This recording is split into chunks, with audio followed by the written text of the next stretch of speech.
Hello students and welcome to my channel Anita Shiksha. और चलिए आज हम पढ़ने वाले हैं एक चैप्टर जिसका नाम है द लास्ट लेसन। और अल्फोंसे डाउडेट के द्वारा लिखा हुआ ये चैप्टर है।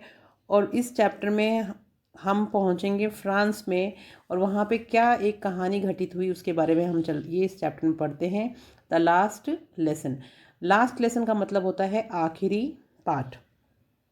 और अल्फांसे डाउडेट जो है वो एक फ्रांसीसी उपन्यासकार हैं और उन्होंने बहुत सारी छोटी कहानियाँ भी लिखी हैं और दर्जनों कहानियाँ जो उनके खाते में दर्ज हैं।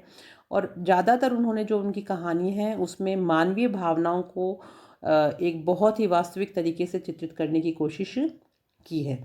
और ये जो कहानी है अब इसके बारे में अबाउट द स्टोरी में हम पढ़ेंगे बाद में लास्ट में। कहानी स्टार्ट करने से पहले मैं आपको एक बात बता देना चाहती हूँ कि ये जो कहानी है इसमें थोड़ा सा इसका इंट्रोडक्शन देना ज़रूरी है ताकि आपको कहानी समझ में आए कि एम हैमल जो अल्सेक में एक अध्यापक हैं उनके बारे में ये कहानी है कि वो बहुत ही समर्पित अध्यापक थे। और छात्रों के प्रति उनका थोड़ा कठोर व्यवहार जो था वो उससे थोड़ा सा वो बदमिजाज और डरावना प्रतीत होता था छात्रों के प्रति, लेकिन वो बहुत ही डेडिकेटेड टीचर थे। जिस प्रकार एक अच्छा अध्यापक जो होता है उसको स्ट्रिक्ट होना ज़रूरी है, वैसा ही उनका स्वभाव था। और वह एक देशभक्त भी थे। और सबसे बड़ी घटना ये तब हुई जब क्यों वो दुखी हुए, इसलिए दुखी हुए क्योंकि प्रशा के जो लोग थे उन्होंने फ्रांस के एक भाग पर अधिकार कर लिया था, कब्जा कर लिया था और अपनी भाषा को थोप दिया था कि जर्मनी ही अब उनको सीखनी पड़ेगी। यानी फ्रांस के लोगों को अब जर्मन भाषा सीखने के लिए बाध्य किया जा रहा था। और अल्सेक के लोगों से आग्रह किया कि किसने हैमल ने अल्सेक के लोगों को ये बताने की कोशिश करी कि अपनी भाषा जो है उसको आप मजबूती से पकड़े हुए रखें, यानी फ्रेंच जो है उसको आप छोड़े नहीं। क्यों? क्योंकि अपनी भाषा को मजबूती से पकड़े रहेंगे तो वह उनकी विदेशी शासन से उनको मुक्ति दिलाने में उनकी मदद ज़रूर करेगी उनकी भाषा। और वो अपनी भाषा से बहुत प्रेम करते थे और इसकी प्रशंसा भी बहुत ज़्यादा करते थे। और उनका ये कहना था, मानना था कि फ्रेंच भाषा दुनिया की सबसे ज़्यादा सुंदर एवं तर्कसम्मत भाषा थी। इसलिए उसने इसकी स्पष्टता की प्रशंसा भी की है। और देखा जाए तो वो एक सच्चे और ईमानदार व्यक्ति थे और उन्होंने कभी भी अपने पढ़ाने में किसी भी तरह की कोई कमी नहीं छोड़ी। तो जब हम इस पाठ को पढ़ते हैं तो हमें पता चलता है कि जो ये चैप्टर है द लास्ट लेसन, इसमें बर्लिन से एक आदेश आ गया था कि अल्सेस और लॉरेन जो जगह हैं उन दोनों में विद्यालयों में खाली अब जर्मन ही पढ़ाई जाएगी और फ्रेंच के जो शिक्षक थे उनको वहाँ से जाना पड़ेगा। तो किस प्रकार वो दुखी होते हैं और वहाँ के लोगों से क्या अपील करते हैं, ये सारा का सारा हम इस पाठ में पढ़ने वाले हैं। और चैप्टर शुरू करने से पहले मैं आपसे रिक्वेस्ट करना चाहूँगी कि अगर अभी तक आप लोगों ने मेरे चैनल को लाइक, सब्सक्राइब और शेयर नहीं किया है तो प्लीज़ कर लीजिए ताकि बाकी बच्चे भी इस चैप्टर का पूरा आनंद ले चुके हैं। आप तो सब्सक्राइब कर चुके ही होंगे तभी आप इसको पढ़ रहे हैं, ये मुझे विश्वास है। पर बाकी अपने फ्रेंड्स को भी ज़रूर बताइए। तो चलिए स्टार्ट करते हैं। द लास्ट लेसन अल्फोंस डॉटे के द्वारा लिखा हुआ। तो सबसे पहले हम पढ़ेंगे अबाउट द राइटर, यानी लेखक के बारे में क्या लिखा हुआ। Alphonse Daudet was French novelist and a short story writer and has more than 3 dozen works of literature to his credit. He is considered to be one of the most iconic names of French literature. He portrayed human emotions in a very realistic manner. ये मैंने आपको पहले भी बताया है कि अल्फांसे डाउडेट जो है वो एक फ्रांसीसी उपन्यासकार हैं और उन्होंने एक लघु कहानियाँ लिखी हैं और बहुत अच्छे लेखक माने जाते हैं। उनके खाते में 3 दर्जन से भी ज़्यादा साहित्यिक कार्य की जो कृतियाँ हैं वो सम्मिलित हैं और उन्हें फ्रांसीसी साहित्य के सबसे अधिक प्रतीकात्मक नामों में से एक माना जाता है। उन्होंने अधिकतर मानवीय भावनाओं को एक बहुत ही वास्तविक तरीके से चित्रित किया है। तो चलिए स्टार्ट करते हैं ये chapter the last lesson. I started for school very late that morning and was in great dread of a scolding, especially because Mr. Hamel had said that he would question us on participles and I did not know the first word about them. For a moment I thought of running away and spending the days out of doors. It was so warm, so bright, the birds were chirping at the edge of the woods and in the open field back of the sawmill, the Prussian soldiers were drilling. It was all much more tempting than the rule of participles, but I had the strength to resist and hurried off to school. तो लेखक इसमें कहते हैं कि उस सुबह में school के लिए काफ़ी देर से रवाना हुआ तथा मुझे डांट पड़ने का डर भी बहुत ज़्यादा लग रहा था कि खास करके जो हमारे अध्यापक थे मिस्टर एम हैमल, और उनसे मैं बहुत डरता था और वो मुझे पता था जाते ही वो पार्टिसिपल्स के बारे में प्रश्न करेंगे और मैं तो इसका पहला शब्द भी नहीं जानता था. एक क्षण के लिए तो मैंने सोचा कि भाग जाता हूँ घर से बाहर ही दिन गुजारने के लिए, मैंने सबसे पहले सोचा. लेकिन बाद में मुझे ऐसा लगा कि ये ठीक नहीं रहेगा और यह गर्माहट से भरा हुआ अच्छा खासा दिन था और जंगल के किनारे जो पक्षी है वो चहचहा रहे थे. आरा मशीन के पीछे खुले खेत में प्रशा के जो सिपाही थे वो ड्रिल कर रहे थे, यानी अभ्यास कर रहे थे, और यह सब पार्टिसिपल्स के नियमों की तुलना में ज़्यादा आकर्षक मुझे महसूस हो रहा था. लेकिन मुझ में अभी प्रतिरोध करने की क्षमता नहीं थी कि मैं भाई विरोध कर दूं और स्कूल ना जाऊं. तो मैं तेज़ी से स्कूल की तरफ बढ़ा और मेरी जो गति है वो तेज़ हो गई. When I passed the town hall 3, there was a crowd in front of a bulletin board. For the last 2 years, all our bad news had come from there, the lost battles, the draft, the orders of the commanding officer, and I thought to myself without stopping, what can be the matter now? और जब मैं town hall के निकट से गुजर रहा था तो मैंने देखा कि नोटिस बोर्ड के सामने बहुत भीड़ लगी हुई थी और पिछले 2 सालों से हमारे जो भी बुरे समाचार आते थे वो यहीं पे लगे हुए होते थे. लोगों को यहीं से समाचारों के बारे में पता चलता था, चाहे वो हारे हुए युद्ध के हों, सेना के सिपाहियों की भर्ती हो, सैनिक अधिकारों के आदेश हों. और फिर मैं बिना रुके मन ही मन सोचता रहा कि अब क्या मामला हो सकता है. Then as I hurried by as fast as I could go, the blacksmith washer who was there with his apprentice reading the bulletin called after me, "Don't go so fast, Bob. You'll get to your school in plenty of time." तब मैं जब थोड़ा तेज़ी से वहाँ से चल रहा था, टाउन हॉल से जब के निकट से जब मैं गुजर रहा था, तो उसी समय वहाँ पर वॉक्टर लुहार जो थे वो अपने शिष्य के साथ वहाँ पे खड़े हुए थे और समाचार पढ़ रहे थे. तो उन्होंने मेरे पीछे से चिल्लाकर कहा कि इतने तेज़ी से मत चलो लड़के बब, और अभी स्कूल पहुँचने में तुम्हारे लिए काफ़ी टाइम है तो तुम पहुँच जाओगे. I thought it was making fun of me and reached Mr. Hamill's little garden all out of breath.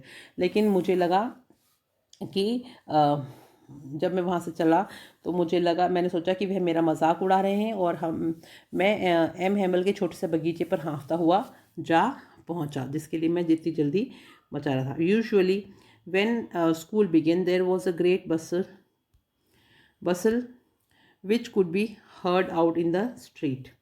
The opening and the closing of desk lessons repeated in unison, very loud, with our hands over our ears to understand better, and the teacher's great ruler rapping on the table. अब वो school का वर्णन करते हुए लेखक कहता है कि सामान्यतः जब मैं स्कूल शुरू होता था तो वहाँ बहुत ज़्यादा शोर शराबा होता था, हलचलें होती थी, जैसे बाहर गली में सुना जा सकता था, और डेस्कों का खुलना बंद होना, एक ही स्वर में बच्चों का पाठ को दोहराया जाना ऊंचे स्वर में, हमारे हाथ हमारे कानों पर रखे हुए ताकि हम बेहतर समझ सकें, तथा अध्यापक का डरावना डंडा मेज़ पर खटखटाता हुआ दिखता था.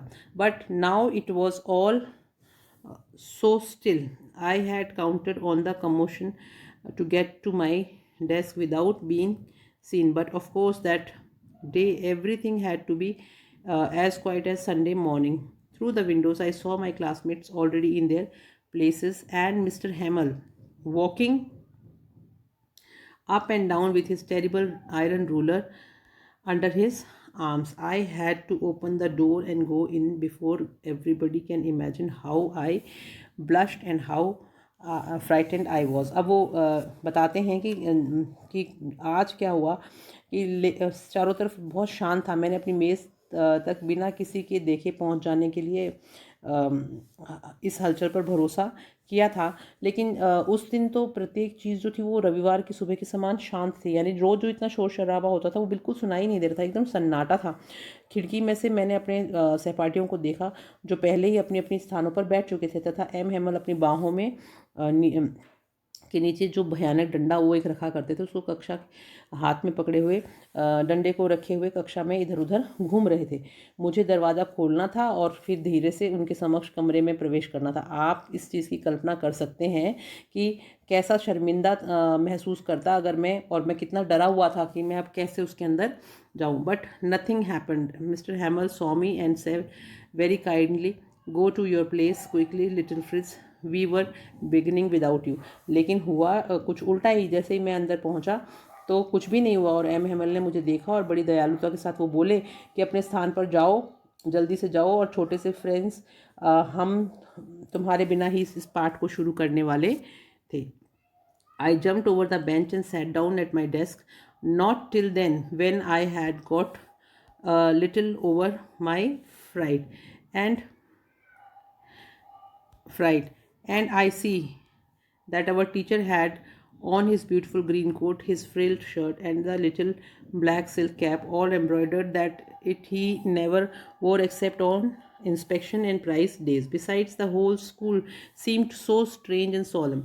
But the thing that surprised me most was to see on the back benches that were always empty the village people sitting quietly like ourselves, old Hussar and his three cornered hat, the former mayor, the former postmaster, and several other besides. Everybody looked sad, and Hauser had bought an old primer thumbed at the edge, and he held it open on his knees with his great spectacles lying across the pages.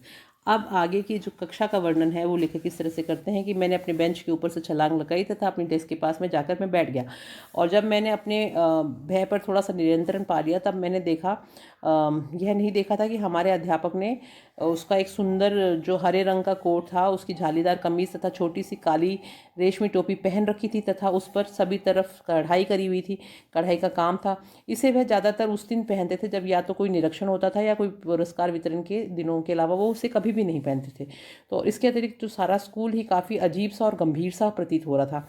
किंतु जिस चीज़ ने मुझे सबसे ज़्यादा आश्चर्यचकित किया वह यह थी कि पीछे की जो बेंचें थी कक्षा में, जो हमेशा खाली पड़ी रहा करती थी, वहाँ पे गांव के लोगों का हमारे ही समान चुपचाप बैठे होना। यानी मुझे बड़ा आश्चर्य हुआ कि वो लोग वहाँ पे क्यों बैठे हैं। और वहाँ कौन कौन बैठा था? एक बूढ़ा होसर जो अपना तिकोना टोप पहने हुआ था, भूतपूर्व मेयर, भूतपूर्व पोस्टमास्टर तथा इसके अतिरिक्त कई दूसरे लोग भी वहाँ पर पीछे बैठे हुए थे। प्रत्येक व्यक्ति उदास दिखाई दे रहा था तथा होसर एक पुरानी प्रथम पुस्तिका लेके आया था साथ में, जिसके किनारों पर से उसके अंगूठों से जो पन्ने पलटते हैं उसके कारण जो निशान हो जाते हैं, वैसे गंदे निशान हो चुके थे। और वह इसे अपनी भारी भरकम चश्मे की मदद से जो पन्नों के ऊपर आर पार रखा हुआ था उसने घुटनों पर रखे हुए खोले हुए रखा हुआ था।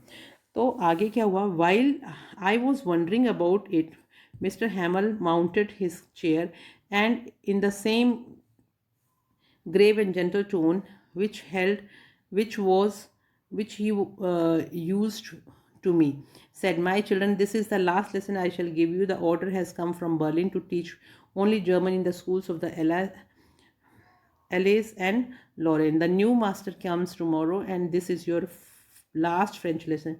I want you to be very attentive. अब जो जैसे ही उन्होंने बोलना शुरू किया, उन्होंने कहा कि जब मैं इस सब के बारे में आश्चर्य कर रहा था तो एम हेमल ने अपनी कुर्सी पर बैठ गए तथा बड़ी ही विनम्र और गंभीर स्वर में उसने मेरे लिए प्रयोग किया और कहा, मेरे बच्चों, यह आखिरी पाठ है जो मैं तुम्हें पढ़ाऊंगा, क्योंकि बर्लिन से आदेश आ गया है कि अल्सेक तथा लॉरेन के स्कूलों में केवल जर्मन भाषा ही पढ़ाई जाएगी अब से, और नया अध्यापक कल आ जाएगा और यह तुम्हारा फ्रेंच भाषा का जो आखिरी पाठ है। मैं चाहता हूँ कि तुम मेरी बात को ध्यान से सुनो।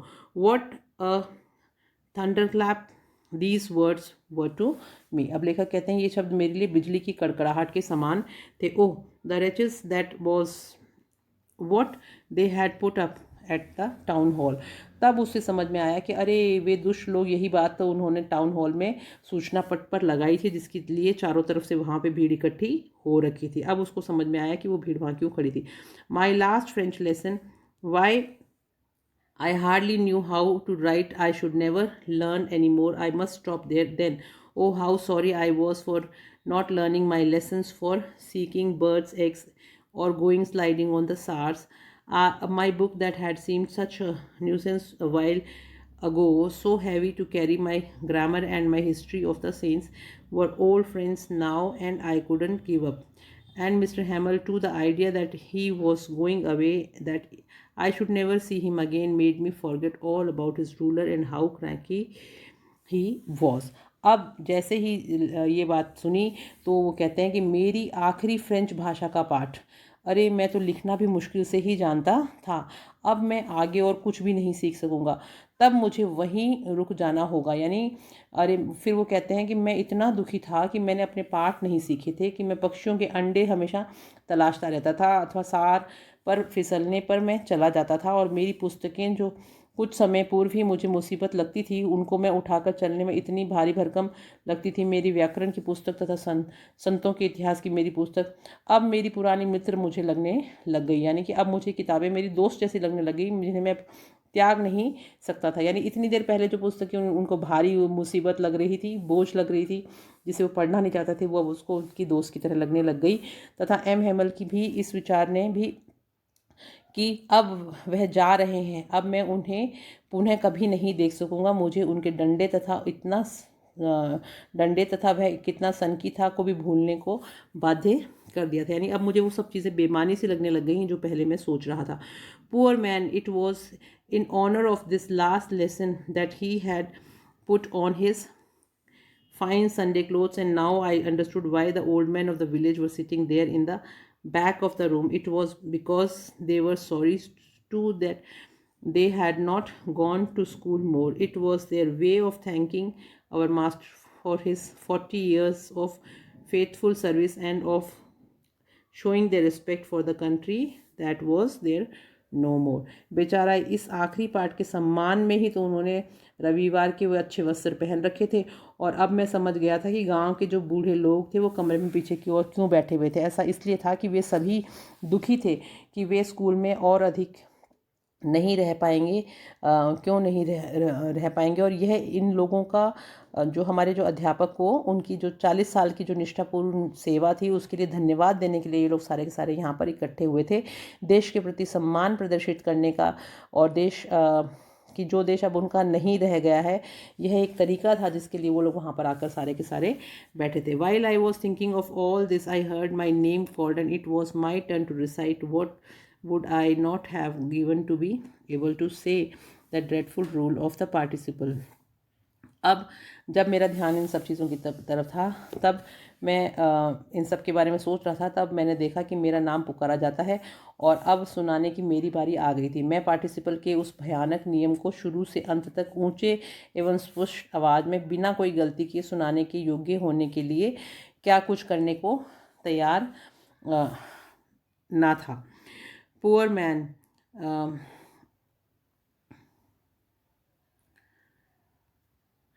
through very loud and clear and without one mistake, but I got mixed up in on the first words and stood there holding on my desk, my heart beating and not daring to look upon.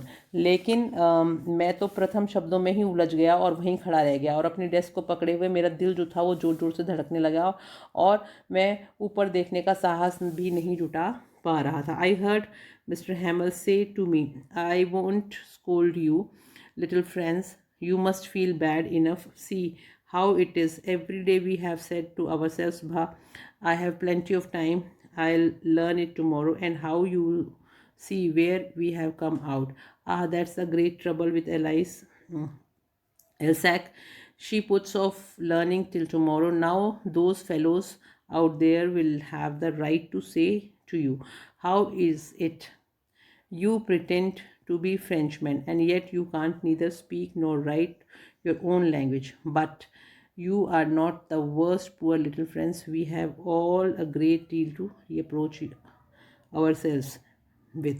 अब उन्होंने कहा कि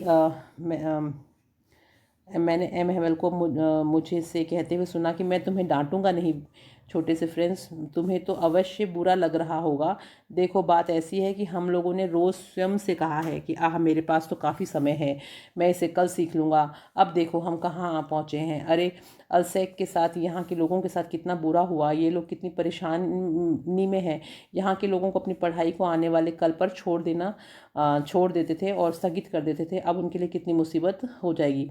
अब वे बाहर के लोग तुम पर यह कहने का अधिकार रखेंगे कि ऐसा क्यों है। तुम फ्रांसीसी होने का दावा करते हो, लेकिन फिर भी तुम ना ही तो फ्रेंच भाषा को बोल सकते हो और ना ही लिख सकते हो। ऐसी आज की तारीख में तुम्हारी स्थिति हो चुकी है। लेकिन तुम सबसे खराब नहीं हो छोटे से फ्रेंड्स। हम सबके पास स्वयं को धिक्कारने के लिए कोई ना कोई कारण है। यानी तुम्हारी गलती नहीं है, हम सब ने गलती करी है, हम सब ने नहीं सीखा। Your parents were not anxious enough to have you learn. They preferred to put you to work on a farm at the mill so as to have a little more money. And I have been to blame also. Have I not often sent you to water my flowers instead of learning your lessons? And what I wanted to go fishing, did I not give you a holiday.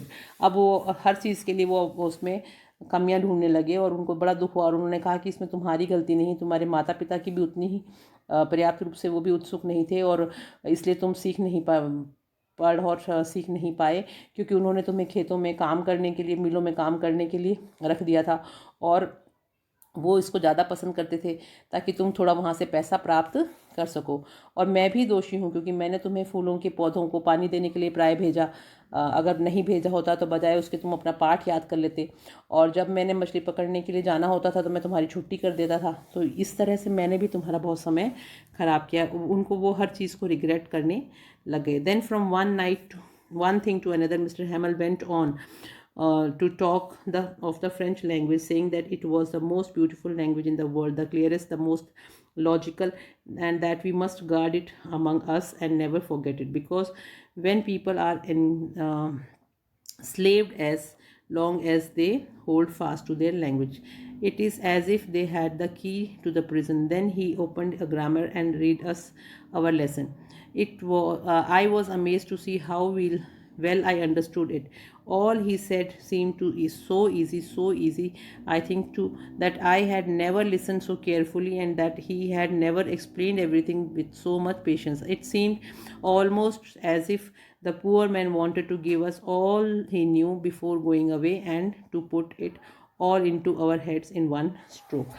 अब आगे की बात यह है कि फिर उन्होंने देखा कि फिर वह एक चीज़ जो दूसरी चीज़ पर चर्चा करते हुए एम हैमल फ्रेंच भाषा के बारे में बता देते हैं और बात करते रहते हैं और वो कहते हैं कि ये दुनिया की सबसे सुंदर भाषा थी, सर्वाधिक साफ, स्पष्ट, सर्वाधिक तर्कसंगत, कि हमें इसकी और हमारे बीच हमें इसकी सुरक्षा अवश्य करनी चाहिए तथा हमें कभी भी भूलना नहीं चाहिए, क्योंकि जब लोग गुलाम बना लेते हैं तो जब तक वे अपनी भाषा से पक्की तरह जुड़े रहते हैं तब तक उनके लिए उनकी भाषा जेल से बाहर निकलने की चाबी सिद्ध होती है। फिर उसके व्याकरण के लिए एक पुस्तक खोली उन्होंने और हमारा पाठ पढ़कर हमें सुनाया। मैं यह देखकर कितना अचंभित था कि इसे कितनी अच्छी तरह से उन्होंने समझा दिया था और मैं समझ भी गया था। जो कुछ उसने कहा वह इतना सरल लग रहा था, कितना सरल था, इतना ज़्यादा सरल था कि मैं यह सोचता रहा कि मैंने कभी भी इतने ध्यान से कभी भी नहीं सुना था और उसने भी शायद हर चीज़ को इतने धैर्य से कभी नहीं समझाया होगा। ऐसा लगता था जैसे कि वह बेचारा हमें वो सब कुछ जो भी वह जानते थे वो सारा का सारा जाने से पहले वो हमें सिखा देना चाहते थे, पूर्व में ही वो सारा ज्ञान दे देना चाहते थे।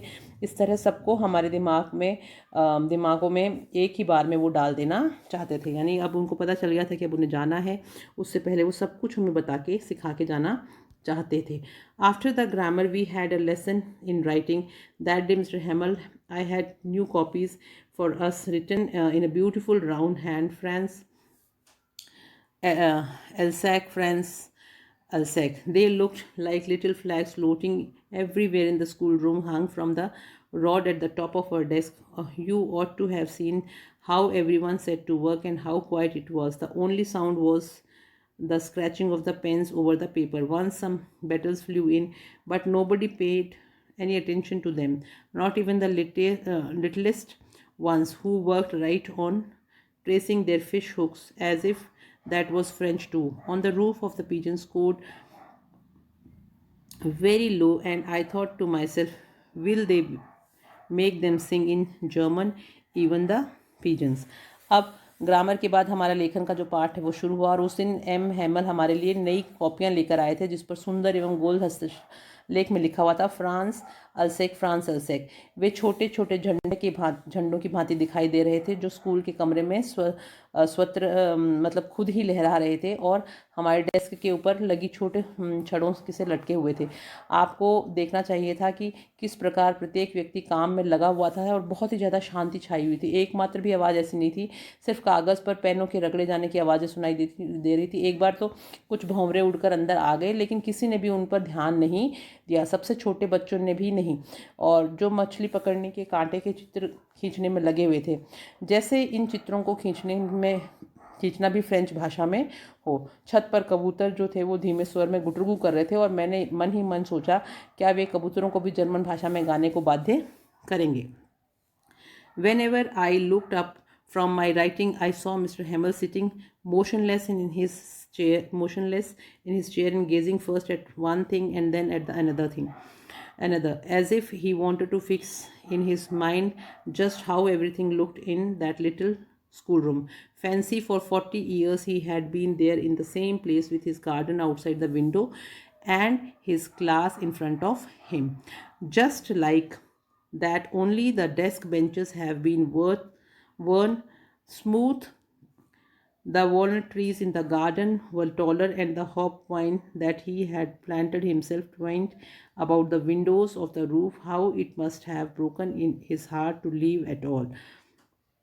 Poor man, to hear his sister moving about in the room above, packing their trunks, for they must leave the country next day.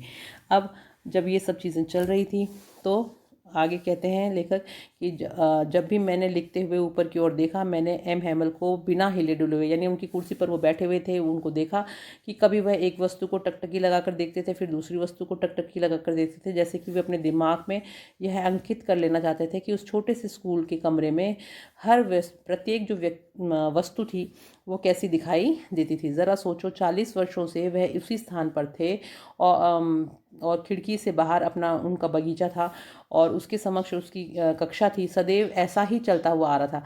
केवल डेस्कें तथा बेंचें घिस घिस कर चिकनी हो गई थी। बगीचे में अखरोट के जो वृक्ष थे वो पहले की अपेक्षा अधिक ऊंचे हो गए थे, और हॉपवाइन एक प्रकार की जो बेल होती है, लता होती है, जिसे उन्होंने खुद ने लगाया था, वो खिड़कियों से लिपट कर छत तक पहुंच गई थी।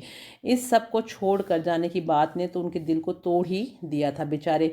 साथ में ऊपर के कमरे में उनकी जो बहन थी वो इधर उधर चलने और सामान को बांधने की जो उसकी आवाज़ें सुनाई दे रही थी, क्योंकि उन्हें तो अगले ही दिन देश छोड़कर जाना था। But he had to courage to hear every lesson by the very last. After the writing we had the lesson in the history, and then the babies chanted their ba bi bi bo. Down there at the back of the room, old Hauser had packed on his spectacles, and holding his primer in both the hands spelled the letters with them. You could see that he too was crying. His voice trembled with the emotion, and it was so funny to hear him that we all wanted to laugh and cry. How well I remember it, that last lesson. और किंतु उनमें इतना साहस था कि वह प्रत्येक पाठ को अंत तक सुन सकता था। लेखन के बाद हमारा इतिहास का पाठ हुआ, और फिर बच्चों ने स्वर के साथ अपना बा बे बी बो बू बोला, और कमरे के पिछले हिस्से में बूढ़े हौसर ने अपना चश्मा लगा लिया था तथा अपनी प्रथम पुस्तक को दोनों हाथों में पकड़े हुए बच्चों के साथ अक्षरों को बोल रहे थे। आप देख सकते थे कि वह भी रो रहा था। उसकी आवाज़ भावुकता के कारण कांप रही थी, और उसकी आवाज़ सुनना हम सबको इतना मज़ेदार लगा कि हम सब हंसना और रोना चाहने लगे। और अरे, मुझे कितनी अच्छी प्रकार से याद है वह आखिरी पाठ। यानी अब लेखक उस चीज़ को रिमेंबर करते हुए, याद करते हुए कहते हैं, all at once the church clock struck 12. Then,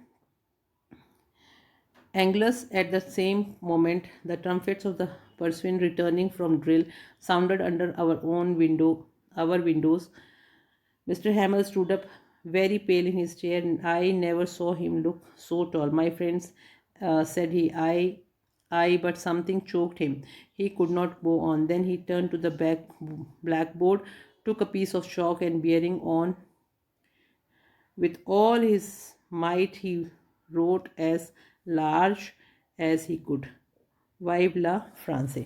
और अचानक दर्द की जो चर्च की जो घड़ी थी उसने 12 बजा दिए। और फिर एंजलिस ने जो मतलब रोमन कैथोलिक चर्च में दोपहर की जो भक्ति के लिए बजाए जाने वाली जो घंटी होती है उसको एंजलिस कहा जाता है। उसी समय पर्शियन के जो तुरही थी जो वो हमारी खिड़कियों के बीच नीचे बज उठी। और ये पर्शियन सिपाही जो थे अपनी वो ड्रिल करने के बाद वापस लौट रहे थे। और एम हैमल ने अपनी कुर्सी पर से वो उठे, खड़े हुए और बहुत ही उनका चेहरा पीला पड़ा हुआ था। मैंने उन्हें इतना ऊंचा पहले कभी नहीं देखा था मेरे मित्रों, वह बोला। मैं किंतु किसी चीज़ ने उनका जो गला था वो अवरुद्ध कर दिया था, यानी उनका गला भारी हो चुका था और वह आगे नहीं बोल सके। फिर वह ब्लैकबोर्ड की ओर मुड़े और चौक का एक टुकड़ा लिया तथा अपनी पूरी शक्ति का प्रयोग करते हुए उसने बड़ा बड़ा उस चौक के टुकड़े से उस ब्लैकबोर्ड पे लिखा, फ्रांस जिंदाबाद। Then he stopped and leaned his head against the wall, and without a word he made a gesture to us that with his hand, school is dismissed, you may go। और बिना एक भी शब्द बोले उसने हमें अपने हाथ से इशारा किया और स्कूल विसर्जित किया था और उन्होंने कहा कि तुम लोग जा सकते हो। तो जैसे ही ये बात उन्होंने कही कि the school is dismissed, you may go, chapter यहीं पे ख़त्म हो जाता है। और अब हम पढ़ते हैं अबाउट द स्टोरी के बारे में कि ये जो कहानी है द लास्ट लेसन, ये वर्ष 1870 का वर्णन करती है। The last lesson narrates an event about the year 1870, जब when Prussian forces under Bismarck captured France, यानी जब फ्रांस के ऊपर कब्जा कर लिया गया था प्रशा की सेना ने, और the new Prussian rule discontinued the teaching of French in the schools of the two districts Alsace and Lorraine. और उसमें क्या हुआ कि जो नए प्रशियन शासन थे उन्होंने अल्सैक व लॉरेन के 2 जिलों की जो स्कूल में फ्रेंच की जो पढ़ाई होती थी उसको बंद कर दिया था। और the French teachers were asked to leave, और फ्रेंच के जो अध्यापक थे, जो शिक्षक थे, उनको वहाँ से चले जाने के लिए कह दिया गया था। Now M Hamel could no longer stay in his old school and still he gave the last lesson to his students with utmost sincerity. और इस पार्ट में ये बताया गया कि अब जो एम हैमल जो थे वो अपनी पुराने स्कूल में अब नहीं रुक सकते थे और उन्होंने अपने जाने से पहले फिर भी अपने जो विद्यार्थी थे उनको बहुत ही ईमानदारी के साथ अंतिम पाठ पढ़ाया। तो इसके साथ ही ये कहानी ख़त्म होती है। तो हमने देखा कि किस तरह से एक जो लेखक है उनको ये चीज़ रियलाइज़ होती कि वो पहले ही अगर फ्रेंच बोलना लिखना सीख लेते तो कितना अच्छा होता, क्योंकि अब उन्हें कोई पढ़ाने वाला नहीं होगा और उन्हें मजबूरन जर्मन भाषा सीखनी होगी। तो आई होप आपको ये चैप्टर अच्छे से समझ में आया होगा। और अगर अब आपको इसके क्वेश्चन आंसर्स करने हैं तो आप नेक्स्ट वीडियो से इसके क्वेश्चन आंसर्स भी कर पाएंगे। सिर्फ अब एक लास्ट लेसन बचा है जो हम कंप्लीट कर लेंगे कल, और उसके बाद में हमारा 12th क्लास का इस ईयर जो बोर्ड के एग्ज़ाम में आने वाला सिलेबस है वो पूरा कंप्लीट हो जाएगा। और उसके बाद में हम लोग इसके मॉडल पेपर्स करेंगे। तो लास्ट जो चैप्टर है, chapter number 11 the rat trap, उसके साथ ही ये पैनोरमा बुक आपकी कंप्लीट हो जाएगी। तो अगर मैं चलती हूँ अब, और आप लोगों से उम्मीद करती हूँ कि आप लोग अपना बढ़िया एग्ज़ाम की तैयारी करें। Do well in your board exams, prepare well, और लिख लिख के याद करें। और अगर आपको ग्रामर पढ़ना है तो पूरा जितना भी आपका ग्रामर इस साल एग्ज़ाम में आ रहा है उसको मैं एक एक करके सारे चैप्टर्स अभी स्टार्ट करने वाली हूँ ग्रामर का सीरीज़, तो आप उसमें देख पाएंगे। और अगर अभी तक आप लोगों ने मेरे चैनल को सब्सक्राइब नहीं किया है तो कर लीजिए और अपने फ्रेंड्स के साथ इसको शेयर भी कीजिए और मेरे वीडियो को लाइक करिए, कमेंट भी करिए कि आप लोगों को कैसा लगा और आगे आप क्या पढ़ना चाहते हैं। तो ठीक है, मैं चलती हूँ और नेक्स्ट वीडियो में मिलेंगे क्वेश्चन आंसर के साथ। Have a nice day, thank you and bye bye.